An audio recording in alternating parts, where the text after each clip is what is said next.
राष्ट्रीय लोकदल के राष्ट्रीय सचिव अनुपम मिश्र ने रविवार को बलिया अमर शहीद सम्मान यात्रा लेकर आए तथा देश की आज़ादी के पहले नायक मंगल पांडे की जन्मभूमि गांव नगवा पहुंचे। उन्होंने जिला मुख्यालय पर संवाददाताओं से बातचीत करते हुए मंगल पांडे को भारत रत्न देने की मांग की। राष्ट्रीय लोकदल नेता ने कहा कि नगवा जाकर मन दुखित हुआ है। उनके गाँव और परिवार की जो दुर्दशा है, स्मारक के नाम पर वह चार दीवारी है जिसमें लंबी लंबी घुटनों तक घासें लगी हुई हैं। ये बहुत ही दुख का विषय है।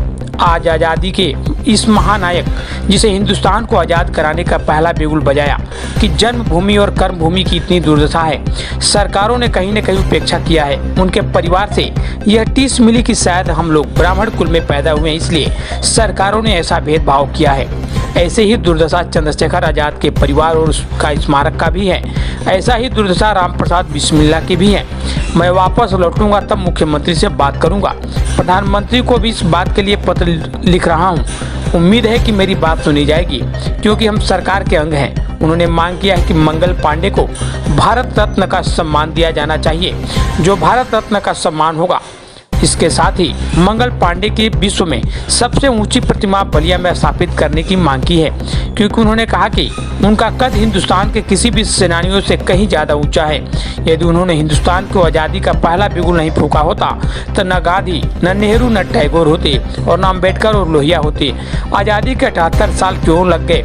मंगल पांडे का सम्मान करने में उन्होंने आज़ादी समाजवादी पार्टी सपा के राष्ट्रीय अध्यक्ष अखिलेश यादव के उत्तर प्रदेश के मुख्यमंत्री योगी आदित्यनाथ द्वारा कई जिलों में फसलों का हवाई संरक्षण किए जाने के लेकर के सोमवार को आलोचना करते हुए उन्होंने कहा कि हम उनसे नाराज किसानों का सम्मान करने का साहस नहीं है। इस प्रतिक्रिया व्यक्त करते हुए कहा कि अखिलेश यादव के मुंह में किसानों की बात उन्हें अच्छी नहीं लगती है। देखिए पूरी रिपोर्ट। हम लोग एक अमर शहीद सम्मान यात्रा के अंतर्गत बलिया आए हैं और ये हिंदुस्तान की आज़ादी के पहले नायक मंगल पांडे जी की कर्मभूमि है और हम कल उनके गांव नगवा हम गए विज़िट किया और वहां जाकर के ही मन व्यथित हुआ कि उस गांव की, उस परिवार की दुर्दशा है। स्मारक के नाम पर एक चारदीवारी है जिसमें लंबी लंबी घुटनों तक घास लगी हुई है। तो ये बहुत ही दुख का विषय है कि आज़ादी के इस महानायक जिसने हिंदुस्तान को आज़ाद कराने का पहला बिगुल बजाया, उसकी कर्मभूमि, उसकी जन्मभूमि की इतनी दुर्दशा। तो ये सरकारों ने कहीं ना कहीं उपेक्षा किया। मुझे इस बात का भी पता लगा कि उनके परिवार से भी टीस ये मिली कि शायद हम लोग ब्राह्मण कुल में पैदा हुए, इसलिए सरकारों ने ऐसा भेदभाव किया।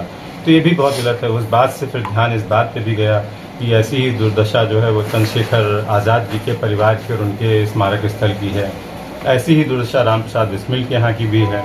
तो क्या वाकई में जो उनके परिवार ने कहा, मुझे लग रहा है उसमें कुछ सच्चाई है। तो मैं अभी वापस लौटूंगा जब, तो मैं उत्तर प्रदेश के मुख्यमंत्री से बात करूंगा, मिलने का समय लूँगा और भारत के प्रधानमंत्री को भी इस बात के लिए पत्र लिख रहा हूँ। मुझे लगता है कि 3 चीज़ें बड़ी इंपॉर्टेंट हैं जो होनी चाहिए। पहली ये है कि मंगल पांडे जी को भारत रत्न का सम्मान दिया जाना चाहिए। जो मंगल पांडे जी का सम्मान नहीं होगा बल्कि भारत रत्न का सम्मान होगा। दूसरी ये है कि एक उनकी मूर्ति स्थापित की जाए हिंदुस्तान में। मैं तो बलिया में चाहूँगा कि बलिया जनपद में स्थापित हो, जो विश्व की सबसे ऊंची प्रतिमा हो। इसलिए भी हो कि उनका कद हिंदुस्तान के किसी भी स्वतंत्रता संग्राम के सेनानी से कहीं ऊंचा है। यदि उन्होंने हिंदुस्तान की आज़ादी का पहला बिगुल नहीं फूंका होता तो ना गांधी होते, ना नेहरू होते, ना टैगोर होते, ना अम्बेडकर होते, ना लोहिया होते। तो वो जो बुनियाद उन्होंने रखी आज़ादी की, जिस पर आगे चल करके पूरी की पूरी आज़ादी की इमारत खड़ी हुई, तो अगर हम अपनी बुनियाद की ईंट को ही भूल जाएंगे तो हम आगे अपने आने वाले भविष्य की पीढ़ी को क्या बताएंगे। और एक कहावत है कि जिस देश में नायकों की कद्र नहीं होती उस देश में नायक जन्म नहीं लेता। सर जी, जिस तरीके से देखा जाए कि मंगल पांडे को भारत रत्न देने की मांग आज़ादी के 78 साल बाद क्यों हो रहा है? आप केंद्र में भी है, राज्य में भी है, इसके लिए किस तरीके से आप पहल करेंगे और 78 साल बाद क्यों मांग उठ रहा है? यही मेरा भी प्रश्न है जो आप मुझसे कह रहे हैं। यही मेरा प्रश्न है कि आज़ादी के 78 साल क्यों लग गए मंगल पांडे जी का सम्मान करने में। अगर हम आज भी नहीं आवाज़ उठाएंगे तो हो सकता है 178 साल भी लग जाएं। और जब भी कोई आवाज़ उठाएगा तो ये प्रश्न उसके सामने आएगा। आप मुझसे ये प्रश्न ना पूछकर उन लोगों से पूछिए जो सरकारों में रहे अब तक, कि आखिर उन्होंने क्यों नहीं दिया।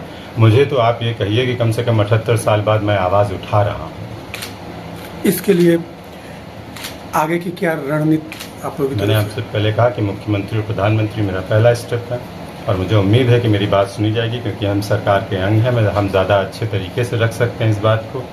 और यदि नहीं भी सुनी गई तो मैं यह जन अभियान के रूप में रहेगा। मैं जनता के बीच में हूँ, जाऊँगा, लोगों से जन समर्थन लूँगा, सबसे बात करूँगा और चाहूँगा कि सरकार पे, चाहे वो केंद्र में हो चाहे राज्य हो, इस बात का दबाव रहे कि आखिर मंगल पांडे जी की कर्म जन्मभूमि पे ये अन्याय नहीं होगा। स्मारक बने, शोध संस्थान बने, विश्वविद्यालय बने, इसको पर्यटन स्थल घोषित किया जाए, बलिया का विकास हो, बलिया को एक स्पेशल जनपद का दर्जा दिया जाए, यहाँ के संसाधनों का विकास हो, ताकि बलिया में एक तो शहर के रूप में बलिया बहुत पिछड़ा दिखाई दिया। जो अन्य शहरों में जितने साधन और संसाधन हैं, रोजगार के अवसर हैं, इंफ्रास्ट्रक्चर बहुत बढ़िया है, बलिया में मुझे ऐसा टाउन एरिया जैसी फील आई पूरा शहर क्रॉस करने में।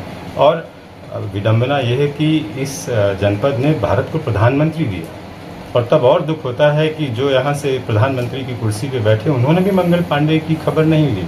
लेकिन मुझे ऐसा नहीं लगता है कि ऐसी कोई रैली और प्रोग्राम या अपना चुनाव रहा होगा जहाँ चंद्रशेखर जी ने भी ये बात न उठाई हो। तो ये बहुत दुख की बात है। समाजवादी पार्टी के राष्ट्रीय अध्यक्ष अखिलेश यादव ने उत्तर प्रदेश के मुख्यमंत्री योगी आदित्यनाथ द्वारा कई जिलों में फसलों का हवाई सर्वेक्षण किए जाने की सोमवार को आलोचना की है और कहा कि उनमें नाराज किसानों का सामना करने का साहस नहीं है। इस बयान को, अखिलेश यादव का बयान को कैसे देखते हैं? पहली बात तो है, इस पर रिएक्शन बीजेपी का कोई प्रवक्ता बेहतर देता और वो शायद ज़्यादा अच्छा भी लगता, लेकिन फिर भी आप मुझसे पूछना तो मैं जवाब आपको दे रहा हूँ। कम से कम योगी जी सर्वेक्षण कर रहे हैं, घर पे बैठ के ट्वीट तो नहीं कर रहे हैं। अखिलेश यादव जी तो वहीं पे बैठे बैठे कमरे, वो भी सेल्फ ट्वीट नहीं कर पाते हैं, उसके लिए भी उन्होंने एक टीम हायर कर रखी है जिसको असाइनमेंट है। अखिलेश यादव जी के मुंह से किसानों की बात अच्छी नहीं लगती है। पूरे वर्ष वो चुनाव से पहले घर से बाहर नहीं निकलते हैं, जनमानस का कोई मुद्दा नहीं उठाते हैं। उनका सिर्फ एक काम है, सुबह बैठ के मुख्यमंत्री पर कोई आक्षेप लगाओ, सरकार पर प्रश्न चिन्ह खड़ा करो और फिर सोचो।